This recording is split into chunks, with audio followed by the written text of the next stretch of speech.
facebook.com/peoplesradio.fm অনলাইনে শুনতে পারেন peoplesradiolimited.com এখানে গুগল প্লে স্টোর থেকেও পিপলস রেডিও অ্যাপ ডাউনলোড করে শুনতে পারেন। শাইখ, আমরা একটু আলোচনায় যাই। জি, আর কিছু ফোন আসছে, ফোন নিয়ে নি। জি শাইখ। আসসালামু আলাইকুম রহমতুল্লাহ।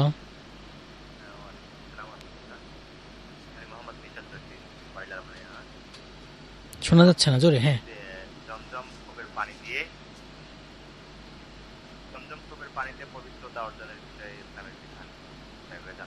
জি অবশ্যই। শেখ, জমজমের পানিতে কি ওযু গোসল করা যাবে? জি, বিসমিল্লাহ, আলহামদুলিল্লাহ, ওয়াসসালাতু ওয়াসসালামু আলা রাসূলিল্লাহ, আম্মা বাদ। জমজম, আল্লাহ রাসূল বলেছেন, মা ও জমজম লিমা শরিব। লিমা শরীফ, হ্যাঁ। জমজমের পানি যে যে নিয়তে পান করে আল্লাহ তাআলা তার সেই নিয়ত পূর্ণ করেন। সেখানে পান করার কথা এসেছে, তো আপনি পান করবেন। বাকি সালাফদের আমল দ্বারা সাব্যস্ত, তারা কখনো মাথায় দিয়েছেন, মুখে দিয়েছেন জমজমের পানি, সেটি করতে পারেন।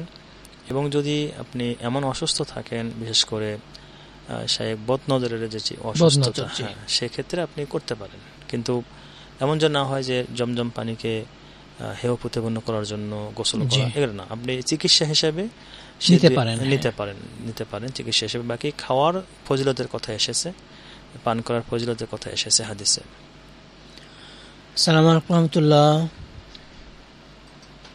জি, প্রশ্ন করবেন। হ্যাঁ, আসসালামু আলাইকুম রাহমাতুল্লাহি ওয়া বারাকাতুহু। ওয়ালাইকুম আসসালাম রহমতুল্লাহ। জি বলুন। শাইখ, কেমন আছেন? আলহামদুলিল্লাহ, আমরা ভালো আছি, বলুন। জি, আমি আলহামদুলিল্লাহ ভালো আছি। আমার একটা প্রশ্ন হচ্ছে যে সূরা ইখলাস 3 বার পড়লে খতম কোরআনের সওয়াব হয়, এটা জানার জন্য। আর আরেকটা হচ্ছে আমার পরামর্শ, সেটা হচ্ছে যে প্রতিবার অ্যাড দেওয়ার সময় নাম্বারগুলো খুব আস্তে আস্তে বললে আমরা খুব উপকৃত হব। অবশ্যই অবশ্যই, জি। আমি একবার বলেই দিই আপনাদেরকে, 09644500500, 09644500500। আবার কখনো বলে দেবেন ইনশাআল্লাহ শেখ। ওই যে ইখলাস 3 বার পড়লে কোরআন খতম। জি, এটা হাদিস দ্বারা সাব্যস্ত শেখ। এটা ইন্নাহা লা তা'দিলু থুলুথুল কোরআন, আল্লাহ রাসূল বলেছেন যে সূরা ইখলাস 3 ভাগের 1 ভাগ, কোরআনের 3 ভাগের 1 ভাগ। সেই হিসেবে 3 বার পড়লে এক কোরআন খতমের সওয়াব হয়। জি, এটা আবার এটা মনে করার কারণ নেই যে আমি কন্টিনিউ আমলটি করব, পুরো কোরআন আমার পড়ার দরকার নেই, না। এটা সওয়াবের ক্ষেত্রে পাবেন ইনশাআল্লাহ, হাদিস দ্বারা সাব্যস্ত। জি জি শেখ। আসসালামু আলাইকুম, বলুন। জি, আমি যে দূরত্বের কথা বললাম, দূরত্বটা শুনলাম আপনাদেরকে। এই দূরত্বটা কেমন? ওই দরুদ পড়া যাবে না, বললাম তো। ওই সওয়াব প্রমাণিত না এবং দরুদটাও সহি না। দরুদ ইব্রাহিম পড়বেন। জি জি শেখ, আমরা একটু আলোচনায় যাই, পরে ইনশাআল্লাহ কখনো বাইয়ে পড়ব। জি, আমরা তাহলে প্রথম প্রকার বলেছিলাম যারা আল্লাহ তাআলার ফোন নি। শেখ, আসসালামু আলাইকুম, বলুন। আসসালামু আলাইকুম ওয়া রাহমাতুল্লাহ। ওয়া আলাইকুম আসসালাম ওয়া রাহমাতুল্লাহ। বলুন।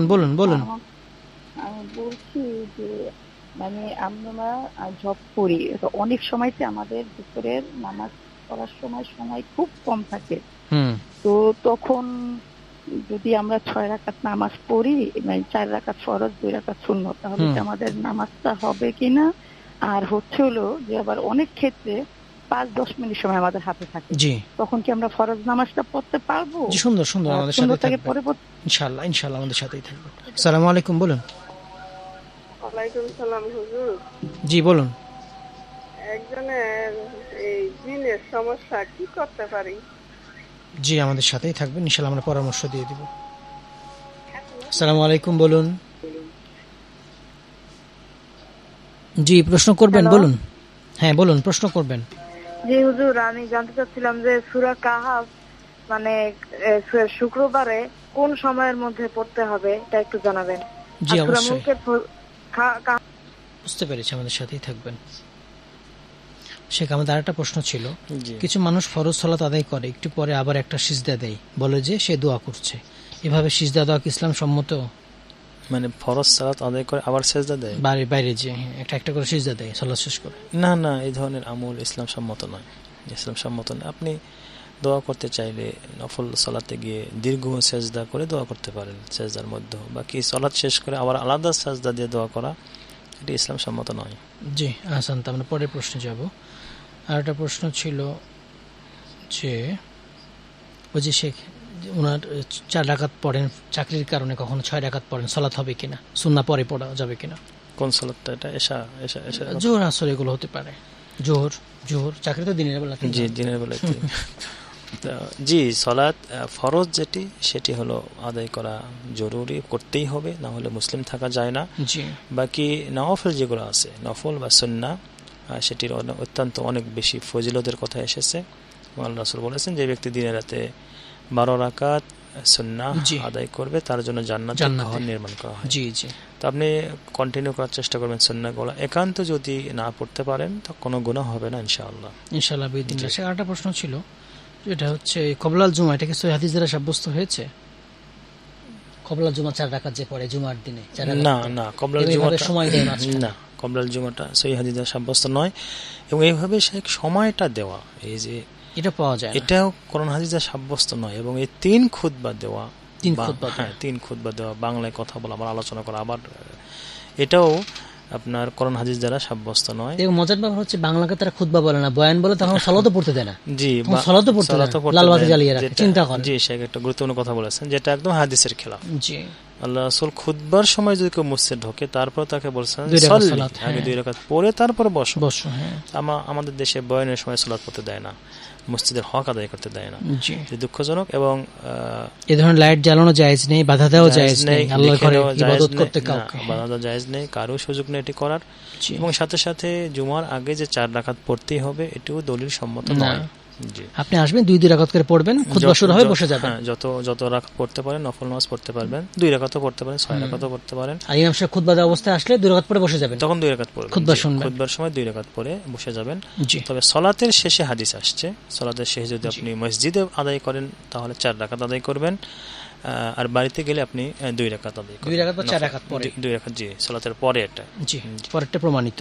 জি, প্রমাণিত। জিনের সমস্যা আমরা কি পরামর্শ দেব? জিনগত সমস্যা, আসলে একটু বিস্তারিত জানা দরকার ছিল। মানে বিষয়টা আমরা এতটুকু আপনাকে পরামর্শ দেব, বেশ কিছু আমল, তার মধ্যে ঘরে ঢোকার যে দোয়া, বিসমিল্লাহি ওয়ালাজিনা ওয়া বিসমিল্লাহি খারাজনা ওয়া আলাল্লাহি রাব্বিনা তাওয়াক্কালনা, ঘর থেকে বের হওয়ার দোয়া, বিসমিল্লাহি তাওয়াক্কালতু আলাল্লাহ লা হাওলা ওয়ালা কুওয়াতা ইল্লা বিল্লাহ। হাদিসে এসেছে এটা যদি কেউ পড়ে বের হয় তাহলে আল্লাহর পক্ষ থেকে ঘোষণাকারী ঘোষণা দেয়, লাকাদ হুদিতা ওয়া কুফিত, যে তুমি রয়েছে হেদায়েতের উপর এবং যাবতীয় অনিষ্ট থেকে আল্লাহ তোমার জন্য যথেষ্ট।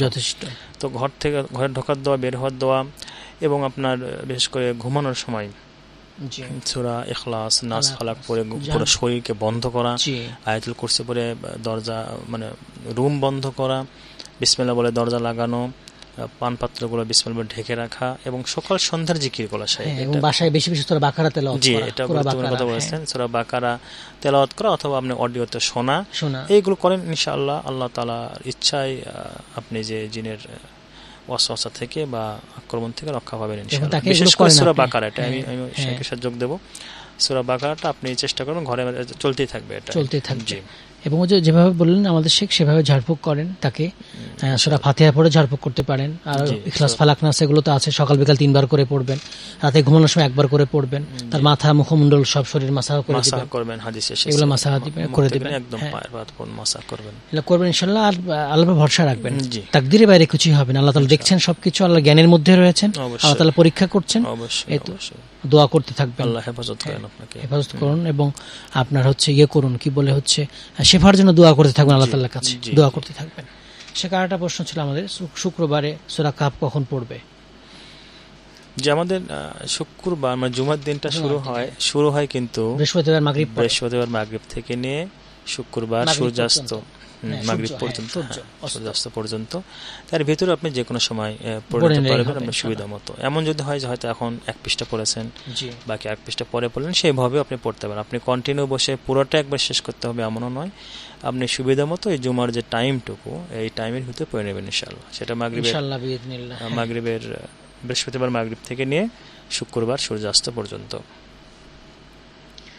জি, আমাদের কোরআনের কথা বলার পর কোরআনের পাঠকেরা কেনার জন্য যোগাযোগ করা শুরু করেছেন, মাশাআল্লাহ, জাযাকাল্লাহ খাইর। সূরা মুলকের ফজিলত জানতে চেয়েছি আমরা, ইনশাআল্লাহ এটাতে সওয়াবের ভাগীদার হব ইনশাআল্লাহ বিইজনিল্লাহ, অবশ্যই ইনশাআল্লাহ বিইজনিল্লাহ। বাকি ইনশাআল্লাহ অনুষ্ঠান পুনর্বার যখন উদ্বোধন হবে এবং সেটা প্রেস ক্লাবে আমার কথা হয়েছে, এবং আমরা ইনশাআল্লাহ থাকবো ইনশাআল্লাহ। আল্লাহ কবুল করুন, শেখ আল্লাহ কবুল করুন, আমিন। আমাদের হায়াত রাখুন, আল্লাহুম্মা আমিন। সূরা মুলকের ফজিলত, যেটা হাদিস দ্বারা সাব্যস্ত যে সূরা মুলকের মাধ্যমে কবরের আযাব মাফ হয়ে রাসূল সাল্লাল্লাহু প্রত্যেকদিন রাতে ঘুমানোর সময় পড়তেন, এটা পড়তেন, তিনি নিজে কন্টিনিউ আমল করতেন এবং শাফাআত করবে। হ্যাঁ, কোরআন তার জন্য সুপারিশ করবে, এজন্য এই আমলটি করবেন। একবারে বেশি না, দুই 20টা হাফ, মানে মাত্র, একদম ছোট্ট, একটু বেশি বড় না, মাঝামাঝি সূরা, এটা পড়বেন। জি স্যার। আসসালামু আলাইকুম ওয়া রাহমাতুল্লাহ। জি, প্রশ্ন করবেন, শুনতে পাচ্ছেন? ওয়ালাইকুম আসসালাম ওয়া রাহমাতুল্লাহ। আমার দুটো প্রশ্ন ছিল। একটা প্রশ্ন হচ্ছে, স্বপ্নে যদি দেখা হয় হাসির দিন করানো হয় অনেক বেশি, কিন্তু দিনগুলো কি করা হয় সেটা দেখা হয় না। আরেকটা প্রশ্ন হচ্ছে, হাজবেন্ড ওয়াইফকে 3 তালাক দিয়ে দিয়েছে, কিন্তু এখন মিথ্যা কথা বলা হচ্ছে যে উনি হচ্ছে সজ্ঞানে দেয়নি, এটার জন্য কি হবে, তালাক হয়ে যাবে? জি, আমাদের সাথেই থাকবেন। আসসালামু আলাইকুম ওয়া রাহমাতুল্লাহ। ওয়ালাইকুম আসসালাম ওয়া রাহমাতুল্লাহ। স্যার, আমার প্রশ্ন হচ্ছে, আমি বুঝতে পারিনি স্যার, তাই আমি আবার প্রশ্ন করছি। জি, আমি বলছি যে অনেক সময় তো আমার হাতে সময় থাকে না আমাদের, তো আমরা 6 রাকাত নামাজ পড়ি অনেক সময়, আর হচ্ছে হলো যে অনেক সময় তো আরো সময় থাকে, তো আমরা যদি 4 রাকাত ফরজ নামাজ আদায় করি আর সুন্নতটা যদি পরে আসরের সময় পড়ি, হবে কিনা, মানে সেটা। আর একটা হচ্ছে হবে আপনার ওই যে শুধু 4 রাকাত পড়লে হবে, আপনি শুনে নেন, শুধু 4 রাকাত পড়লে হবে শেখ। জি, ফরজ 4 রাকাত পড়ে নেবেন, বাকি সুন্নতের কাজা নেই, এটা মনে করেন আবার যে সুন্নত আপনি জোহরটা এখন পড়তে পারেন না, সেটা আসর আগে পড়বেন বা অন্য সময় পড়বেন, সুন্নতের কোনো কাজা নাই, সুন্নত পরে পড়তে হয় না, আপনি ফরজটা পড়ে নেবেন ব্যাস। জি, যে আমরা যে বেতের নামাজটা পড়ি সেটা ওই 3 রাকাত পড়ার সময় যে কোনো মানে ইন্নিয়াত জাহাতে পড়ি, সেটা হবে কিনা, মানে সেটা দোয়া কোনটা ইন্নিয়াত জাহাতু না, শেখ আমরা এই প্রশ্ন জবাবটা দিয়ে দিই। জি, দোয়া কোনতে যেটা আমাদের পড়া হয় যে ইন্নী ওয়াজ্জাহতু ওয়াজহিয়া, না এটি নয়, বরং আপনি বেতের সালাতের নিয়মটা শেখ আমরা আগে একটা প্রোগ্রামে বলেছিলাম যে 2 রাকাত পড়বেন, 2 রাকাত পড়ার পরে মাঝখানে কোনো বৈঠক দিবেন না, সরাসরি দাঁড়াবেন, দাঁড়িয়ে আরেক রাকাত পরে রুকু থেকে উঠে বেতের যে দোয়াটা হাত তুলে পড়বেন, আল্লাহুম্মা হাদিনি ফিমান হাদাইতা ওয়া আফিনি ফিমান আফাইতা, এটা কুনুতের এটা বিশুদ্ধ দোয়া, বিশুদ্ধ বর্ণনা, এই দোয়াটি পড়বেন। পরে 3 নম্বর রাকাতে মানে শেষে গিয়ে আপনি বৈঠক করবেন, বৈঠক করে সালাম ফিরাবেন। তো ইন্নী ওয়াজ্জাহতু এটি পড়বেন না, এটি বিশুদ্ধ দলিল দ্বারা সাব্যস্ত নয়। জি, হাসানতা। আসসালামু আলাইকুম, বলুন। জি, প্রশ্ন করবেন। ওয়ালাইকুম আসসালাম ওয়া রাহমাতুল্লাহ। ভালো আছেন? আলহামদুলিল্লাহ। জি, অনেকক্ষণ ট্রাই করার পর আপনাদের পেলাম। জি, অনেক মানুষ চেষ্টা করছে, তো তাই হলো যে নবীজির উপর দরুদ পাঠ করলে নাকি 10 বার রহমত বর্ষণ হয়, 10 বার গুনাহ মাফ হয়, 10টা সব দেওয়া হয়, আর 10 গুণ মর্যাদা বৃদ্ধি করা হয়, এটা কি সঠিক কিনা? আর আমি ছোট দরুদ পড়ি সাল্লাল্লাহু আলাইহি ওয়াসাল্লাম, এটা পড়ি, এটা পড়লে কি একই? জি, শেখ আমরা এই প্রশ্ন জবাবটা দিয়ে দিই। জি, এটি আমরা একটু বলেছি যে আল্লাহ রাসূল বলেছেন, আরেকটা হাদিস আপনি যেটা বলেছেন, হ্যাঁ, মান সাল্লা আলাইহি ওয়াহিদাতান সাল্লাল্লাহু আলাইহি বিহি আশরা, এটি হাদিস দ্বারা সম্মত যে 10টি রহমত নাজিল হয়।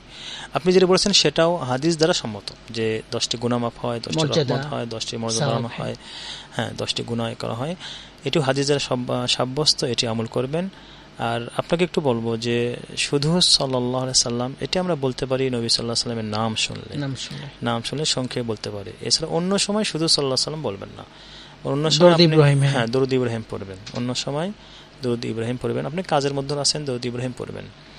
স্বপ্নে হাসির ডিম দেখে খালি,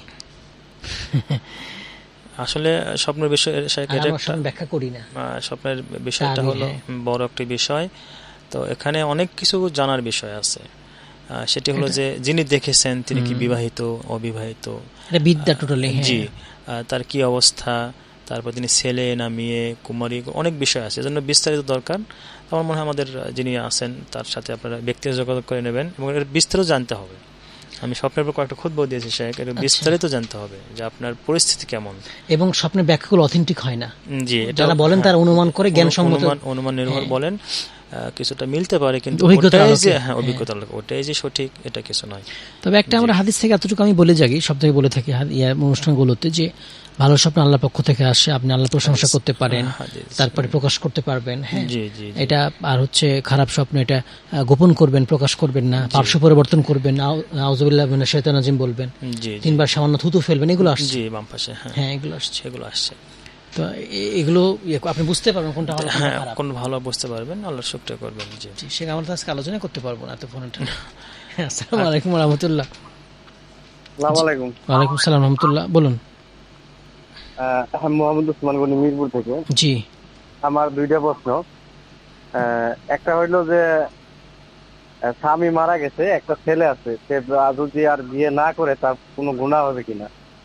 আর দ্বিতীয়ত হলো ছেলে বিয়ে করছে, যে কোনো কারণে তাদের সারাহারি হয়ে গেছে, এই ছেলে আর বিয়ে করতে চাইতেছে না, এর কোনো গুনাহ হবে কি? বুঝতে পেরেছি। শেখ সংক্ষেপে আমরা বলি, এই যে আগে প্রশ্ন ছিল আমাদের ভাইয়ের, সেটা হচ্ছে বোনের, ওই যে তালাকের মাসলা আমরা দেবো এখানে না পরামর্শ দিয়ে? একটু পরামর্শ দিয়ে, এটা আসলে একটা মাসলা এসেছিল আমার কাছেও, আমি ভাইয়ের নাম বলছি না। তো এখানে দুইটা বিষয়, একটা আমার কাছে যেটা মাসলা এসেছিল কিছুটা ওরকম মনে হচ্ছে, সেটি হলো যে তালাক দিয়েছেন, মানে স্ত্রী বলছে যে কতবার তালাক দিয়েছেন শেখ হিসাব ছাড়া, আর স্বামী বলছেন যে আমার মনে নাই, এখন সংসার টিকানোর জন্য মিথ্যা কথা বলছে। এখন স্বামী বলছে আমার মনে নেই, আমার মনে নেই দিয়েছি কিনা। এক্ষেত্রে ইসলামের নিয়ম হচ্ছে যে আপনি স্ত্রীকে সাক্ষী নিয়ে আসতে হবে। তো সাক্ষী এখন তো তালাক আর কেউ ডেকে ডেকে নিষেধ দেয় না, তো স্ত্রীর সাক্ষী নেই। সাক্ষী যদি না থাকে এক্ষেত্রে স্বামী কসম করবেন আল্লাহর নামে 3 বার, যে আল্লাহর কসম আমি তালাক দেই নাই, 3 বার বলবেন। এবং এক্ষেত্রে শাইখ বিন বাজ সহ আলেমদের ফতোয়া রয়েছে যে কওলু জাওজ, স্বামীর কথা গ্রহণযোগ্য, কারণ সংসার টিকানোটা হচ্ছে ইসলামের মূল, সংসার ভেঙে দেওয়া নয়। হয় স্ত্রী সাক্ষী নিয়ে আসবেন অথবা স্বামী কসম করবে। যদি স্বামী মিথ্যা কসম করে, স্ত্রীর সুযোগ রয়েছে, স্ত্রী নিশ্চিত জানেন যে তালাক দিয়েছেন, স্ত্রীর সুযোগ রয়েছে খোলা নিয়ে চলে যাওয়ার সুযোগ রয়েছে, কিন্তু স্ত্রীকে সাক্ষী নিয়ে আসতে হবে, স্ত্রীকে সাক্ষী হাজির করতে হবে যদি তিনি তালাক প্রমাণ করতে চান। কিন্তু আবার নরমাল সময় সাক্ষীর প্রয়োজন নেই তালাকের, অন্য সময় যদি স্বামী স্বীকার করেন দিয়েছি, সাক্ষীর কোনো সাক্ষী লাগে না, স্ত্রী না শুনলেও সমস্যা নেই, না শোনানোটা জরুরি না। জি জি, যেটাকে আমরা মোটামুটি জানিয়ে দিয়েছি।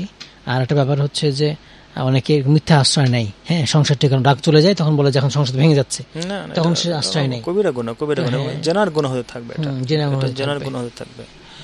এবং একসঙ্গে 3 তালাক দিলে দুইটা মাসালা আমরা সেটা বলেছি অন্য একদিন আমরা বলেছি যে এটা গতকালকে এসেছিল আমার কাছে, হচ্ছে আমি তো ওই এলাকায় বিশেষ করে অনেক এই সমস্যাগুলো হয়, মাদ্রাসায় আসে লোক, মানে বাড়িধারা এলাকার হ্যাঁ। তো জুমার দিন আসে, আমিও স্বামী স্ত্রী অনেক চেষ্টা করি মিল করে দেওয়ার জন্য। আচ্ছা, এক্ষেত্রে আপনি এক ইদ্যতের মধ্যে যতগুলো তালাকই দেখ সেটা এক তালাক বলে গণ্য হবে। এক তালাক মানে পবিত্র অবস্থায় তালাক দিতে হবে, সেটা এক তালাক হবে যত তালাকই দেখ। এরপর 2য় মাসে পবিত্র অবস্থায় দিলে দ্বিতীয় তালাক, আরেক তালাক, এইভাবে তালাক হবে। এক মাসের মধ্যে অনেক তালাক দিয়েছেন, সেটি 3 তালাক হয়ে গেছে, স্বামী স্ত্রীর হারাম হয়েছে, বিষয়টি এরকম নয়। এটা আমাদের সমাজে আছে, প্রচলিত সমাজে আছে, কোরআন হাদিস দ্বারা সাব্যস্ত নয় এটাই। জি, তো এক তালাক পতিত হবে, এর মধ্যে 3 মাসের মধ্যে তারা ফিরে নেবে, রাজাত করে নেবে। এক তালাক হয় মানে 1 মাসের মধ্যে শেখ যতগুলো তালাকে দিয়েছে সেটা একটা হয়েছে। এখন ইসলাম তাকে সুযোগ দিয়েছে 3 মাসের। 3 মাসের মধ্যে যদি ফিরে নিয়ে আসে কিছুই করতে হবে না, স্বামী স্ত্রী স্বাভাবিক তারা সংসার করবে। 3 মাস পার হয়ে গেলে তখন নতুন বিবাহ, নতুন সবকিছু করতে হবে, জি মোহরের কথা বলে আসছে। ঠিক তেমনি ভাবে শেখ 2য় তালাক একই অবস্থা। 2য় তালাকও পবিত্র অবস্থায় স্ত্রীর 2য় মাসে বা অন্য মাসে দিবে, সেটাও সুযোগ রয়েছে 3 মাসের। এইভাবে 3টি তালাক হবে। 1 মাসের ভিতরে আপনি যতগুলি তালাকি দেন সেটা কিন্তু এক তালাক বলেই গণ্য হবে। জি স্যার, আলেমের কাছ থেকে আপনি ভালো করে জেনে নেবেন, বিশ্বস্ত আলেমের কাছ থেকে। আসসালামু আলাইকুম। ফোন দিয়েছি। আসসালামু আলাইকুম রাহমাতুল্লাহ। জি বলুন। আচ্ছা স্যার, প্রশ্নটা হচ্ছে যে ইদানিং মানে সব সময় দেখা যায় যে মসজিদে যে চেয়ারে বসে নামাজ পড়ে, হ্যাঁ কেউ ব্যাক পেইন পেয়েছে, মাথা ব্যথা, ডাক্তার লিখে দেয় যে চেয়ারে বসে নামাজ পড়বেন, মাথা সমস্যা হবে। কিন্তু সহি হাদিসে সাব্যস্ত আছে যে বসে নামাজ পড়ো, নাহলে শুয়ে নামাজ পড়ো। হ্যাঁ, এটা কতটুকু একটু জানার জন্য ফোন দিয়েছি। জি, আমরা এটা জবাব দিয়েছি একটু আগে আজকে। আসসালামু আলাইকুম, বলুন। আসলে আমি এর আগে প্রশ্ন রেখেছিলাম যে স্বপ্নে দিন দেখা হয়, আসলে তখন হচ্ছে বিয়ে হয়নি, তখনও দেখা হচ্ছে, বিয়ের পরও দেখা হচ্ছে, এটা মানে এটা 8 বছর থেকে এটা দেখা হচ্ছে। আমরা স্বপ্নের ব্যাখ্যা দিতে চাচ্ছি না, হ্যাঁ স্বপ্নের ব্যাখ্যা দিতে চাচ্ছি না, ওপেনলি স্বপ্ন না বলা, এবং আপনার এই ব্যাখ্যা জানা দরকারও নেই। আপনি স্বপ্নের টেনশন করেন না, আপনি আপনার ইবাদত চালিয়ে যান। জি, আপনার স্বপ্নের টেনশন করার কিছু নেই। সে কারটা প্রশ্ন যাবো, ওই যে স্বামী মারা গেছে আর বিয়ে করতে চাচ্ছেন, একটা সন্তান আছে স্ত্রী। জি, ইসলাম কিন্তু অনুমতি দিয়েছে বিবাহ করার, এবং সেটা যদি আমরা সাহাবাদের দিকে তাকাই, জি, এবং নবী সাল্লাল্লাহু আলাইহি সাল্লামের আমাদের আম্মা জান যারা ছিলেন তারাও বিভিন্ন জায়গায় আগে বিবাহ হয়েছিল, পরে আল্লাহ রাসূল তাদেরকে নিয়েছেন, বিবাহ করেছেন।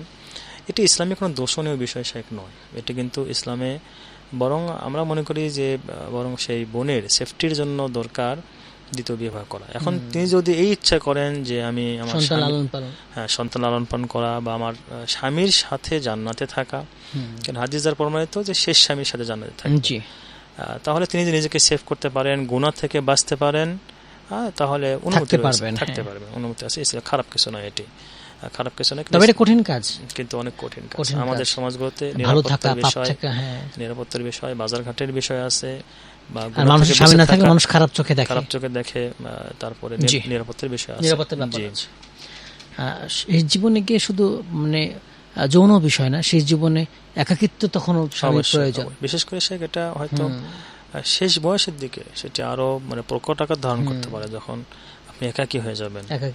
জি, জাযাকুমুল্লাহ খায়র। আপনার ইচ্ছা, আপনি কোনটা গ্রহণ করবেন? সুযোগ রয়েছে। কোন ছেলে, একই প্রশ্ন, ছেলে তালাক হয়ে গেছে আর বিয়ে করতে চাচ্ছে না, একই উত্তর দেবো শেখ আমরা, সেটা হলো যে আপনি মানে গুনাহ থেকে হতাশায় ভুগছে এরকম কিছু না, যারা হয়তো করতে চাচ্ছে, গুনাহ থেকে বাঁচা এটা কিন্তু অনেক কঠিন আমাদের সমাজগুলোতে। বলে ফেললাম কিন্তু থাকতে পারবো না, জি জি, তখন তো আপনি গুনাহগার হয়ে যাবেন। এবং এমন যেন না হয় যে আমার স্ত্রীকে আমি এত ভালোবাসি যে পরবর্তীতে বিবাহই করবো না, তালাকের কারণে মারা গেলে না, এরকম নয় বিষয়। ইসলাম আপনাকে অনুমতি দিয়েছে, আমরা পরামর্শ তো বিয়ে করার, আমরা দেখে শুনে পরামর্শ বিয়ে করার, তালাক হতেই পারে, এজন্য মন খারাপের কিছু নেই।